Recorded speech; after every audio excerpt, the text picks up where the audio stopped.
Shalom, friends! Welcome to Orange Socks, a podcast celebrating Jewish creativity. I'm your host, Yitzchok, inviting you to join me in exploring the soul of Jewish expression. Shalom, friends! This is a treat. I am knocked on the door and made myself welcome. I'm in the studio of Eli Kaplan Wildman. And we're in Yerushalayim, and it's a tight space, so we're here and we're facing the camera. We're not facing the camera, but we've crossed paths, at the Jerusalem Biannual? Yes, we did Hillel Smith's Street Art Festival. Yes. You and I each have a day in the 7 days of creation on the side of the Jerusalem Artist Lane. The Kolaot building on the back there. Yeah, exactly. And I'm back in Yerushalayim, and we're here to talk. Yeah. We're talking. I love coming to visit artists, and I said, you know what? Let's pull out the camera. Let's just have a conversation. Let the camera do its thing. It's a podcast about socks, right? The podcast is titled Orange Socks. Okay, good. But which I have my interpretation of what does it mean to be wearing orange socks. But then it's a podcast about the intersection of Judaism and creativity. But okay. Well, can I say something about socks? I don't think so. Okay. As long as it's orange. So it's about not regular socks. Basically, right. I'm a Kohen, and so in Israel we do Birkat Kohanim every Shabbat, every day, in fact, right. Instead of just on the high holidays. And so I would get up, and my friend, who's also a Kohen, he dresses very nicely, and he would always have these cool socks. And as we were kind of preparing to do the blessing, he would kind of look down at my socks and be like, and not the most spiritual moment. And I realized I had to up the game, and it became this kind of arms race at our synagogue of who has the coolest socks, or not an arms race, maybe like a foot race, I guess, of who has the coolest socks. So now we have very cool socks, all of us. There you go. That's you as Kohanim, and then Kohanim in Yerushalayim, you really up the game, as you said, because you're taking off your shoes every time that you do Birchot Kohanim. Yeah, you can't have holes. You can't, and it needs to you need to show up, and it's a bit of a statement about who you are. And so that's the orange socks that was in the 2017 Biennale. And the original piece is 10 inches tall, 30 inches wide.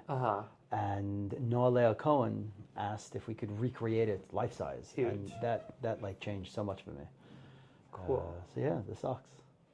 Yeah, so it's about creativity, personalizing your identity within the greater, you're not like every other Cohen. Yeah. Well, I think my first moment where I combined my creative life with the Jewish life was when I created my Haggadah. So I heard about this Haggadah that was happening where different artists got a page in the Haggadah and they each illustrated it. And I said, I want a page in that Haggadah. And someone who knew me very well said, actually, you don't want a page in their Haggadah. You probably want your own Haggadah, right? And when he said it, I was like, oh no, you're right. And it's Sukkot. I only have half a year. I only have half a year until Pesach, and I have to have my own Haggadah. Right. So by that Pesach, I had made a sort of preliminary version, and a year or two later, I published my Haggadah. Nice. Something I realized, it took me many years to realize, I think I was in my late 20s, to realize that Pesach comes around every year. Every year. I'd have these great ideas, and they'd be 2 weeks before, or whatever, Ba'omer or something. I'm like, ah! And then it dawned on me, no, it's okay. It can be next year. Yeah, it took me. It took a while. I did the first version, then I did it took me longer to do the second one. And what I thought about was that I'm a theater person, and so Pesach is our theater moment in Judaism. Yeah. But you would think that Torah reading, which we do every week, is a storytelling moment in Judaism. But I find that the way we read, I love the ceremony. I love taking out the Torah. I love that we stand up, we open, we sing as it comes out. Everyone touches it. It's such respect for the story.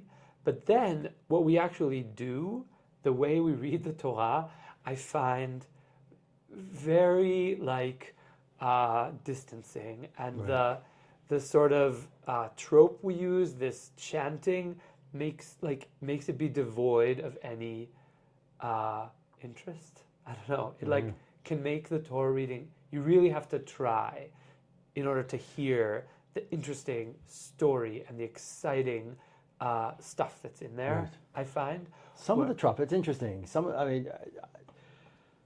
My English Hebrew is not my first language, and so I do understand the meaning of the Torah, but to me sometimes it's just Hebrew words, and it's melodic, but for you and for being in Israel, you actually understand what's being said a lot more, and therefore, if the cantillations doesn't match the storyline, which I thought it does. I thought in some points it does. It a little bit matches. It'll break up the sentence. It breaks up a sentence kind of grammatically. Right. But it doesn't.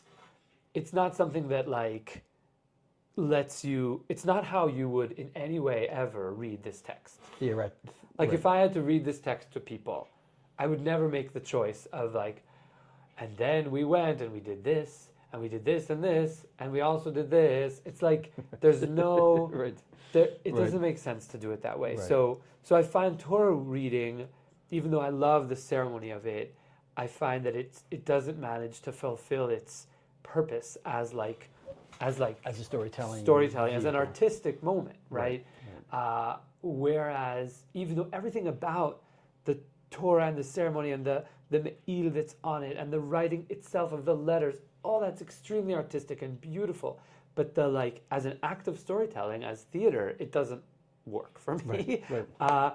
Whereas Pesach is the opposite. Right. It's you are supposed to tell the tale. It says in the Haggadah, I'm going to get out my Haggadah because I like this page. So I'll do the intro in a second. This is the Haggadah. This is the Haggadah. Yeah, you definitely could not do a page in someone else's. Right, exactly. So making sure that it gets seen by the I'll show it close up, but and I'll do a little intro about it. But one of the pages, so this is just what we're talking about. It has this question, right? So it says "Vehigadata lebincha." So this idea of that we have to say things to our children. Yachol mirosh chodesh. Can you do it earlier? Can you start telling the tale at the beginning of the month? Right. And the answer is no. Ela basha'a shematza u'maror munachim lefanecha. You can only do it when you have the props. When the stage is set. Yes, set the stage, and not only set the stage with food. Right. This is experiential eating that symbolizes storytelling. It's so cool.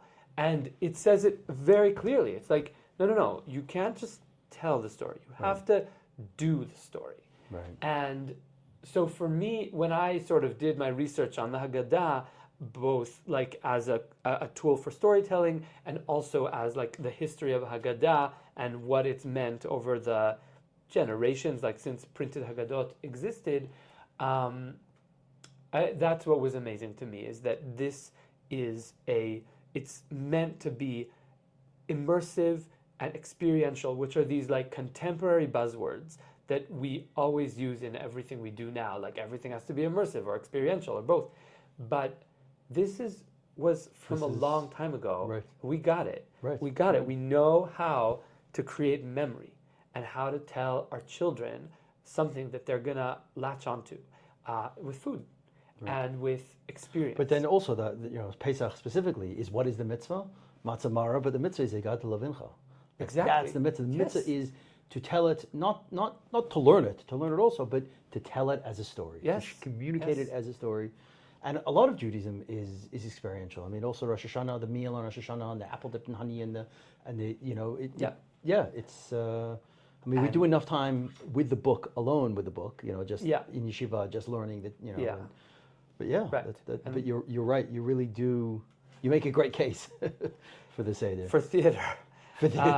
So I'll say. So the idea. So what I did with the Haggadah was I had a few things I wanted to do, but the most important thing to me was that having the Haggadah would necessitate a creative Seder.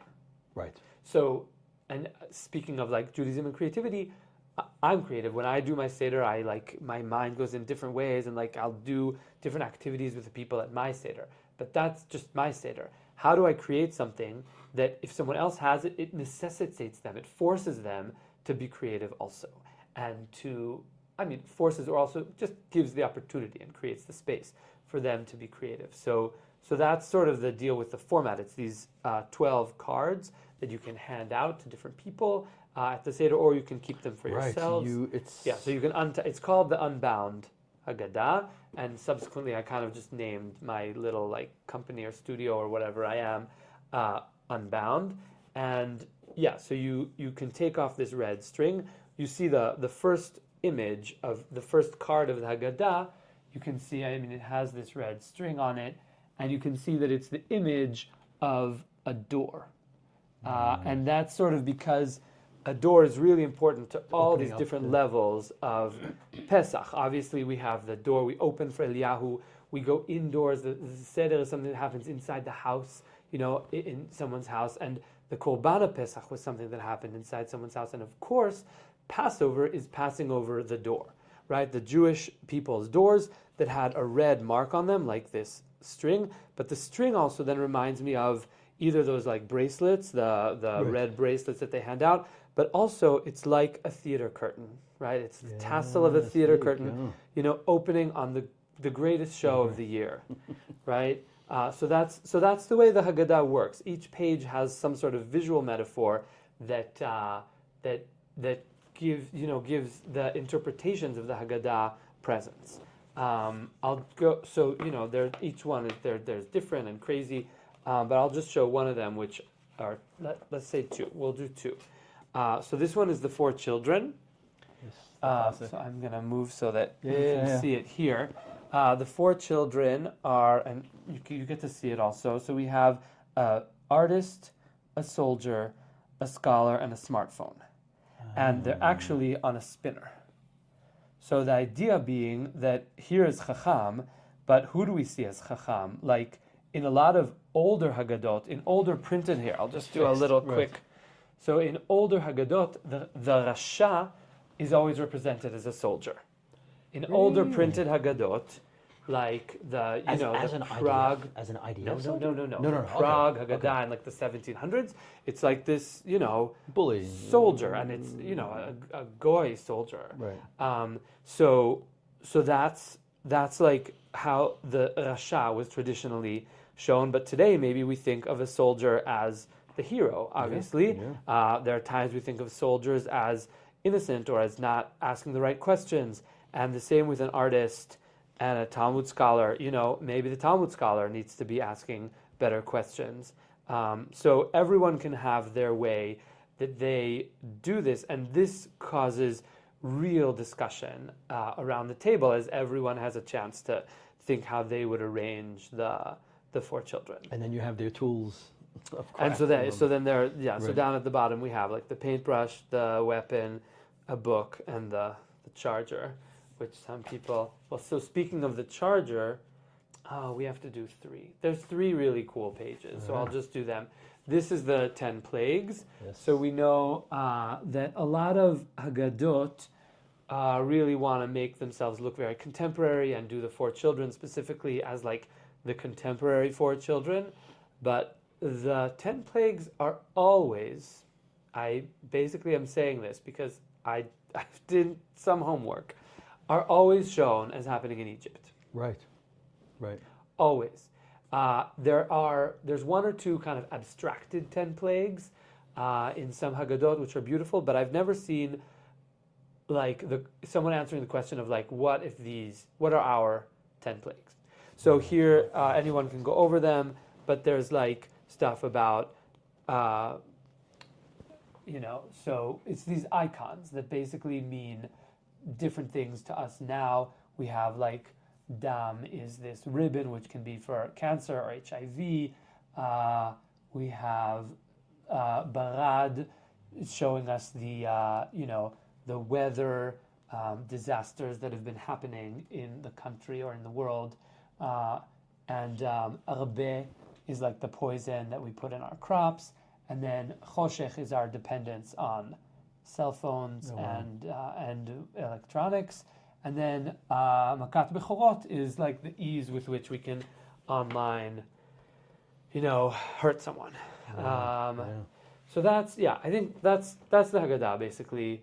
It has a lot of more surprises in it, but the fun thing is to make it like creative, and it's so easy. There's so many, so when I made this, I got a lot of attention and people really enjoyed it, and it made me realize how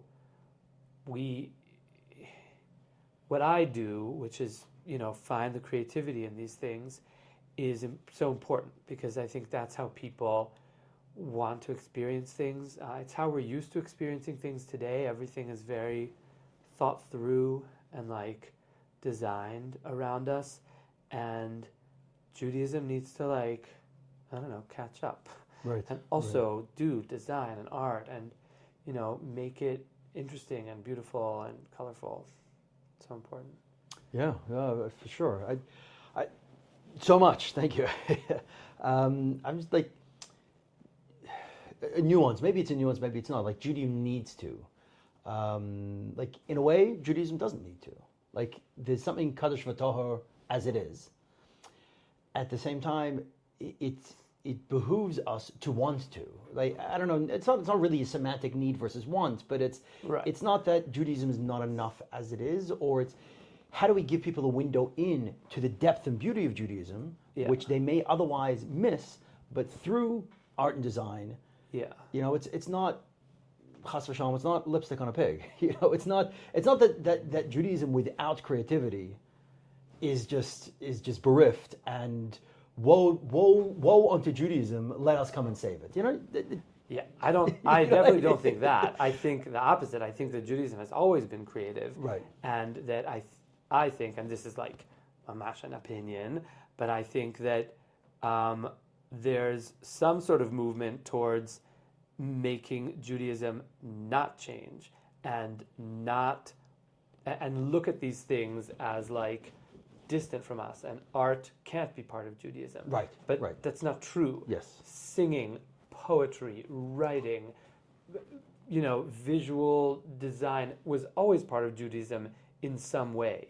And to try to not do it also today is to deny... Is to divorce the history of no, as you said, the Seder is a theatrical event. Yeah. By design, by the Chachamim, and from day one. And that's what so my thing about the Seder plate is exactly that. And it's a good example of it, how the Seder plate has turned into this centerpiece. Right. Decorative centerpiece on the table.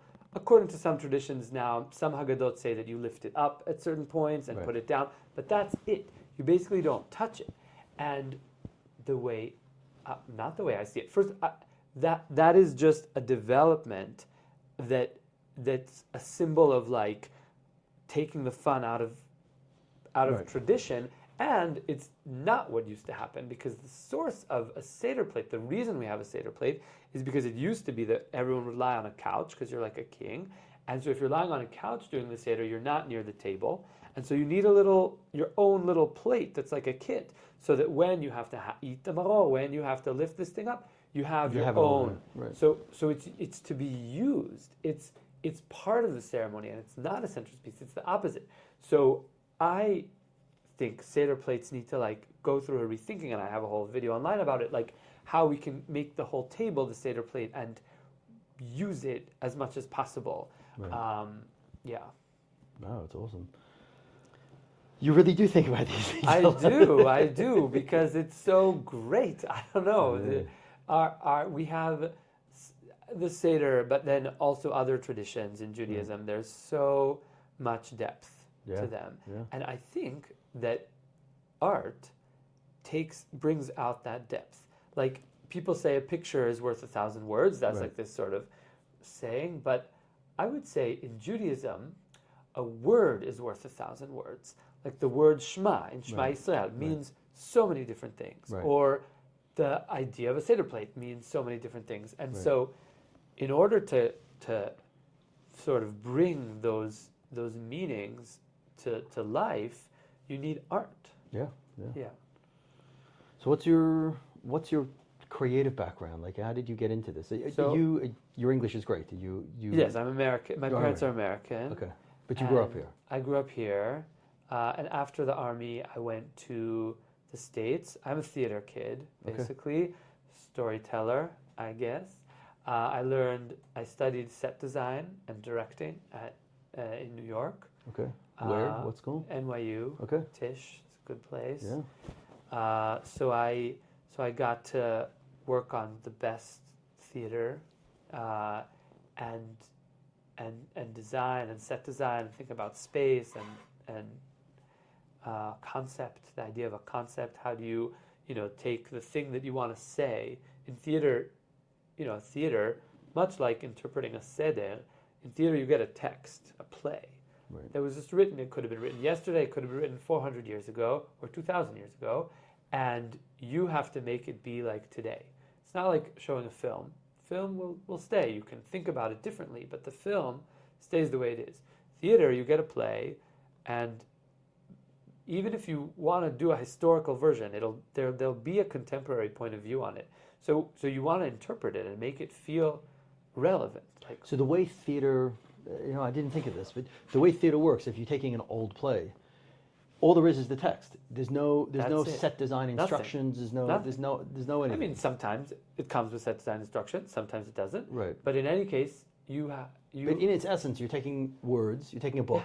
Yeah. And you're bringing it to life. Yeah. And you have to make all the choices. Fit. Every choice. Right. And even just the way we speak, the tone of our voices, the type of accent we use, just that is a huge choice. Not to mention what the stage looks like. What's the relationship between the audience and the actors? Are they around them? Are they within them? Are they very, very separate? And then they break that barrier at some point. So all these questions are the ones that I've always been asking myself. And I feel like coming into after the Haggadah, doing a lot of kind of more ceremonial stuff with Jewish projects, it's all the same questions. Yeah. And it's beautiful that with set design, nothing has been answered for you. Like, you really have to answer. Like with a seder, part of why it's lost its, is the seder plate. It just is it's because whatever, we're having another meal. This is what we do every other meal. You're just like this is just there's so many.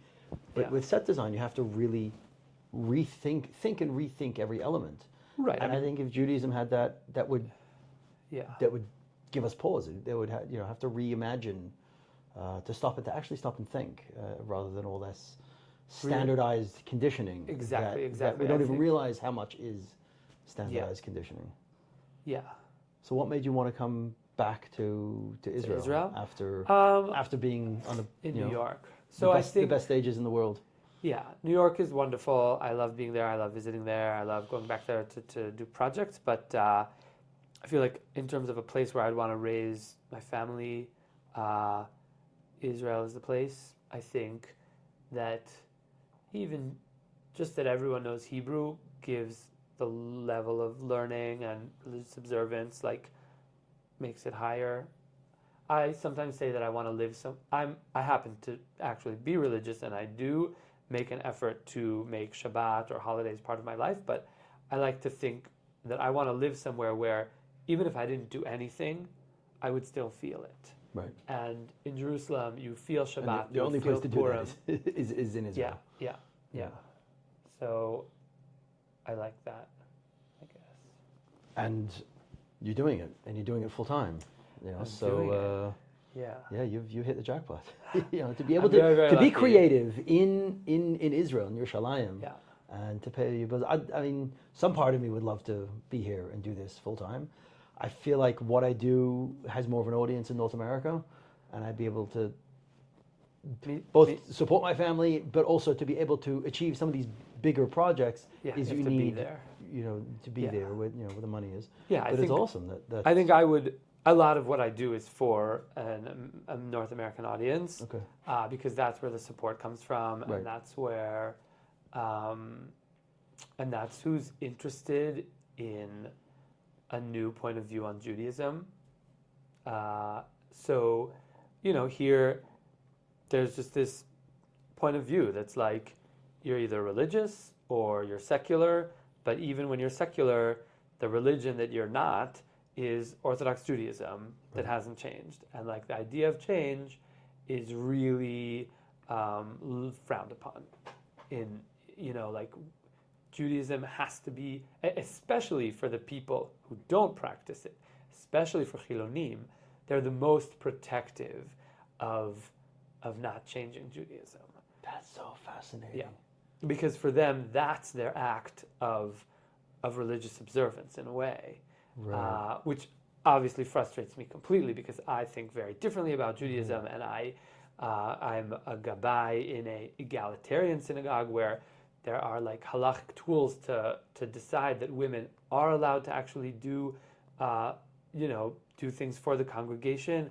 So there's a stream called traditional egalitarianism, which is like people who within the structure of halakha have made room for women, and so that is to me natural. It makes sense. I've read the halachic discourse on it, but mostly I just think that ideologically, if a woman can run a country, which she couldn't way back when, then now she can also count in a minyan. But sababa, and I understand that that's not everyone's opinion, but it's crazy to me how secular Israelis they can't handle it because they can't handle that change. I love it. I mean, I hate it. Yeah, I know, it's super interesting.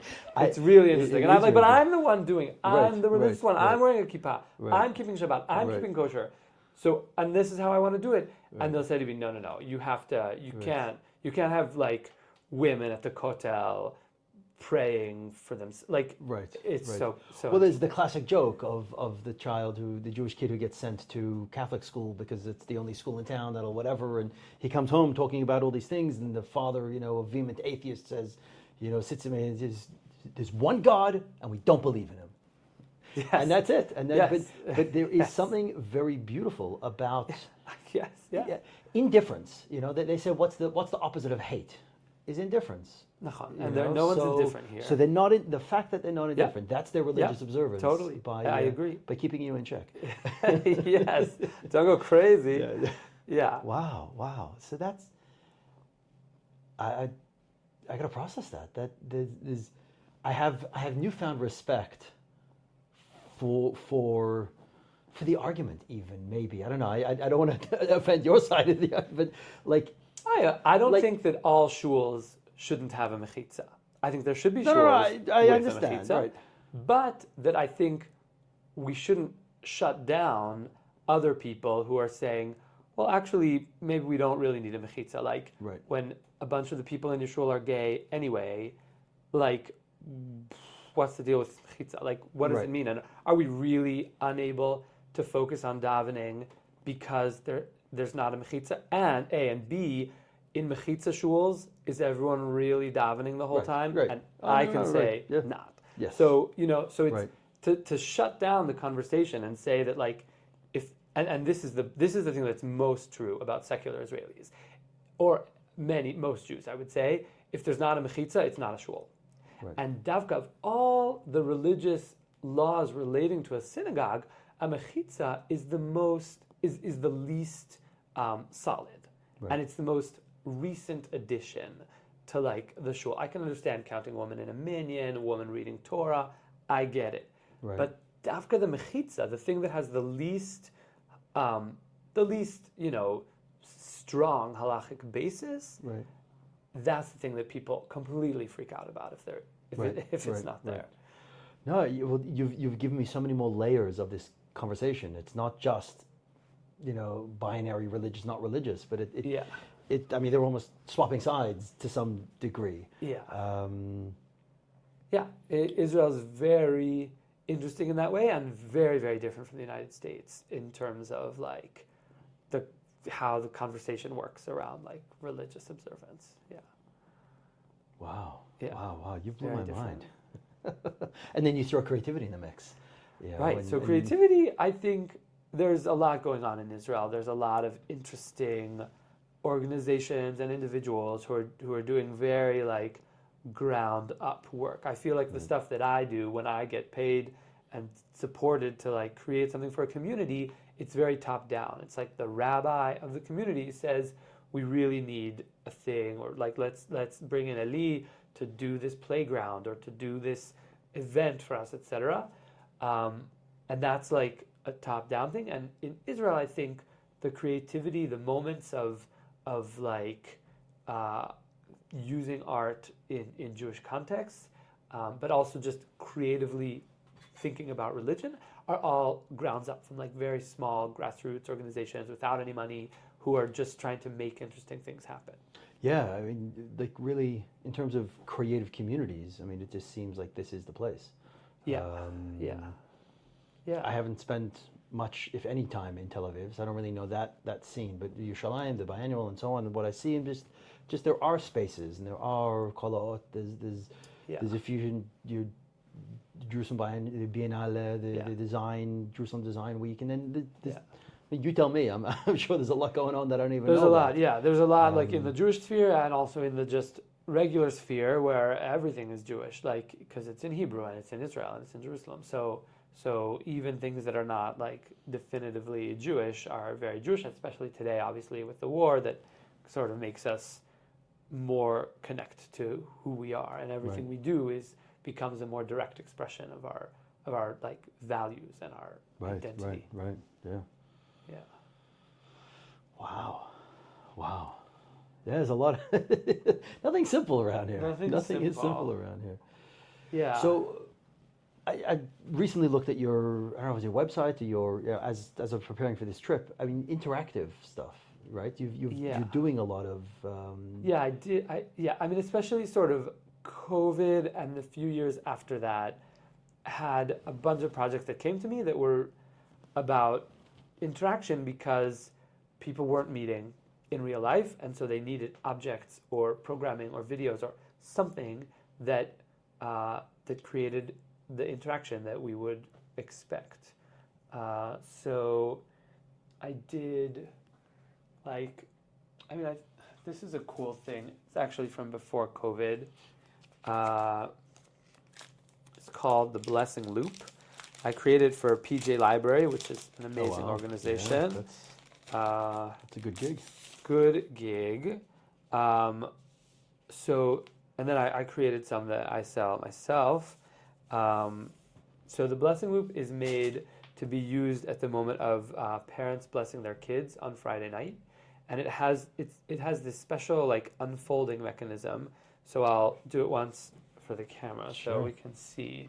But basically, it has this image on it, and then it unfolds, and then it unfolds again, and unfolds again, and then loops back to the beginning. So basically we have this zoom out. We have like the house, we have the community where we see in the windows all the parents blessing their children. And then we zoom out to this sort of Chagall page of like Jewish time, and you see all of the blessings given by the different generations of Jewish parents. And then we zoom even further back to the first moment of creation, the first Shabbat, where God blessed us, and now in His image, or in God's image, we create our own children. And so this is a page that has a hint for each of the different days of creation, and then a Shabbat table, which was the first Shabbat table. And as we zoom back to today, to our own house, to our table, we remember that table is connected somehow to the very first Shabbat table. That is awesome. It's kind of addictive. People really like to hold it and just turn it, and I give it now to my kids when I bless them, which is really cool to have something that I made that I can give them. In the moment of blessing, parents really love to bless their kids, but the kids are usually kind of either weirded out by it or just don't like it, and so this is something good that focuses the kids' energy, and then the parents can. And I love that there's got to be words with it over there somewhere, but this for the kids, there's no words. There's no even the text of the blessing is not here. There is no scripted.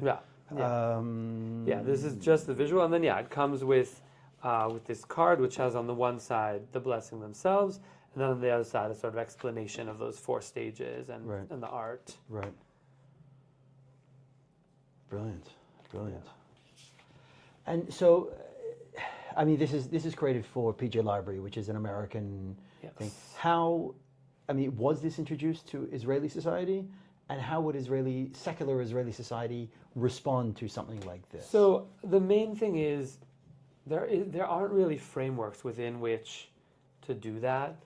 PJ Library is a big organization, and they work as an organization. They contact other organizations. You sign up through a website, and how did you find the website? Through like a link that you saw in your synagogue's newsletter. Like everything goes back to kind of organization and an organized communal religious experience.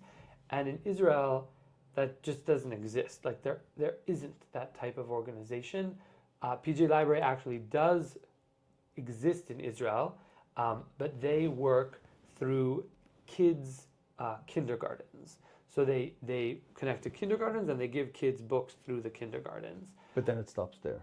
And it just gets to the kids, and the parents get it at home.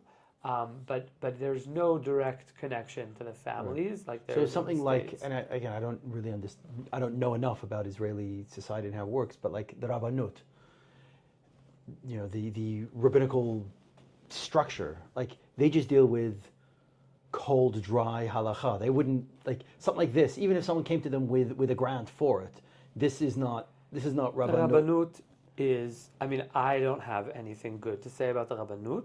Okay. So I should probably not say anything, but in answer to your question, no. No, but you're saying it's too bad. I wish. You're saying there's no Jewish structure. Of course, there's Jewish structure. So much structure. Yes, there's but too much. All of that structure is constantly what they care about is, the way I see it, pushing people away from Judaism, making Judaism, and that's exactly what I was talking about before, making Judaism as uncreative, as unchanging, as uncolorful as possible.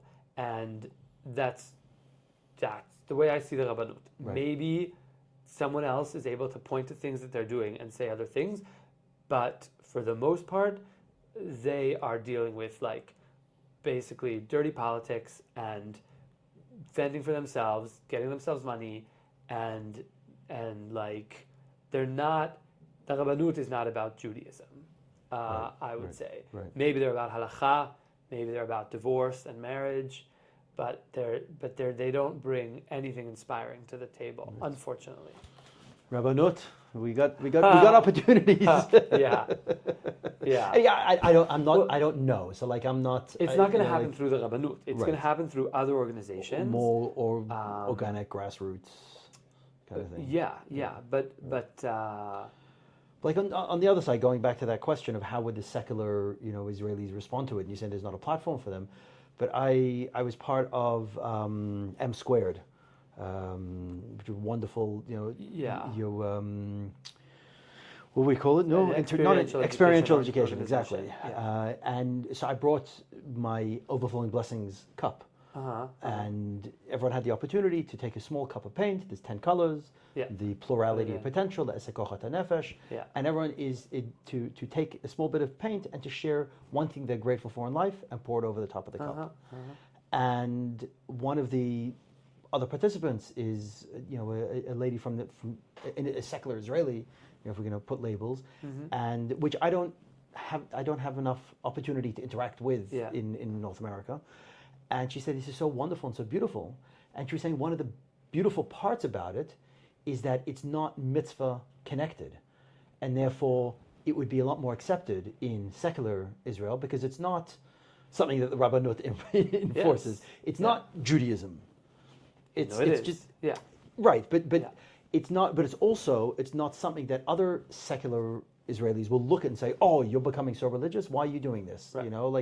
With all these layers of what you have over here, that it's just taking paint and just giving gratitude, and it's not a mitzvah at all. At the same time, yes, it is very much a Jewish concept, an idea of gratitude and blessing, overflowing the Kiddush cup and Havdalah and so on. And so you're living in these. So I think, and I think that art and creativity and like the creative acts are things that would expand the people who are connected to Judaism.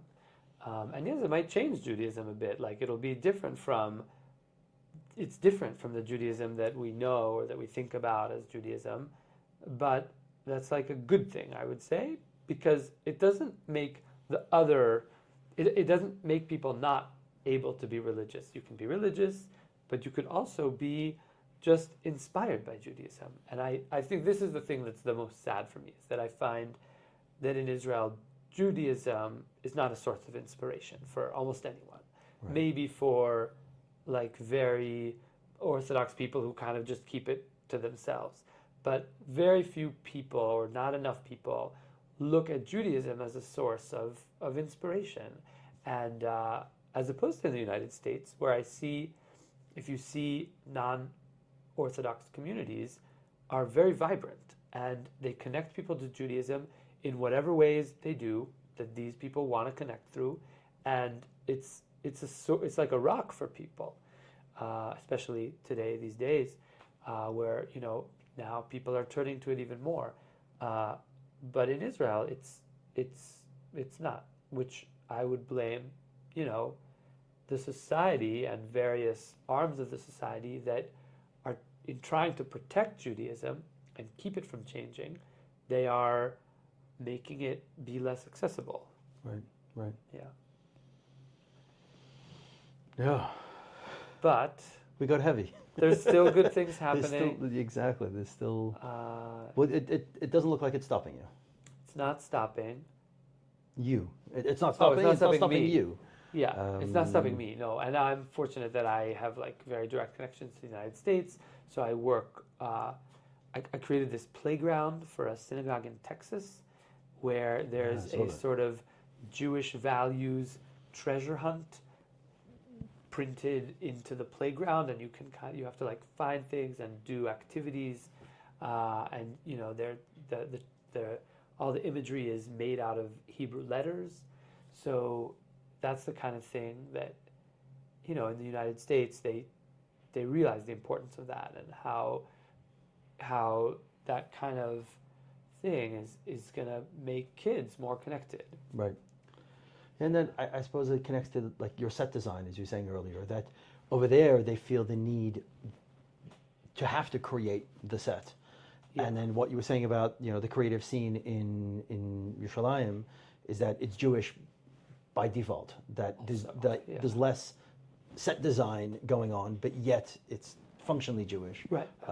Whereas America doesn't have that advantage, but in a way it's a greater advantage to be forced to create the set, to be forced to create an environment, yes, rather than allowing the environment to just dictate, yeah, whatever happens. So there's, yeah, like I think with in the realm of ritual, so there have been a lot of gay weddings recently, like in the past decade, let's say, and I was involved in some, and if two Orthodox or Jews who care about Judaism want to get married and they're two men or two women, they have to think of their ceremony from scratch. Right. There are various things online. There's actually a resource that I worked on, which is like a compilation of all Jewish wedding ceremonies that have been submitted, and so you can turn to those, but you have to sit down as a couple and think, what is important to us? In what way do we want God to be part of our ceremony? In what way do we want community to be part of our ceremony? What are the texts that we care about, that we want to bring in? This contract, do we want to have a contract? What type of contract? So that is a creative act, and it's amazing. And it creates a moment that's really, really significant for the couple and for the people who are present. And just like you're saying about how there's that and there's the default.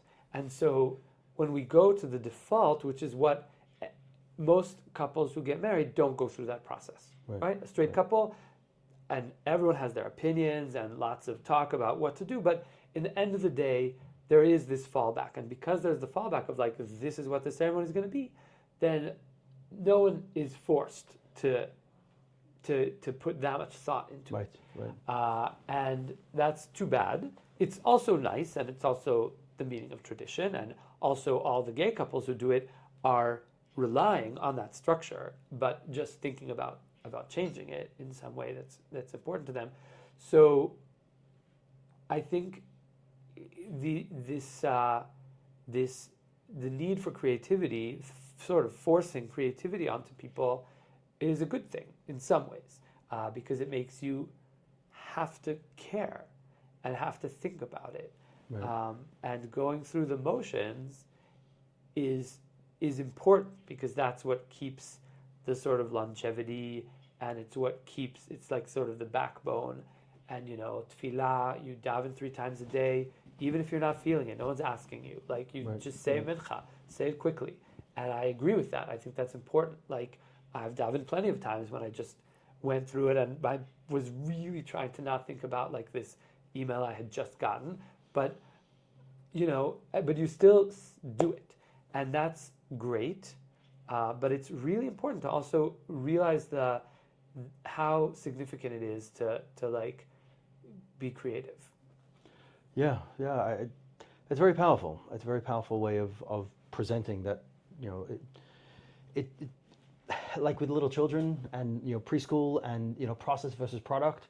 Yeah. Is it about bringing home that perfect little Pesach thing, or is it about the children finding their own expression and that balance between that schools need to do, and then for us as well, process versus product in our Judaism. And it's a much bigger conversation.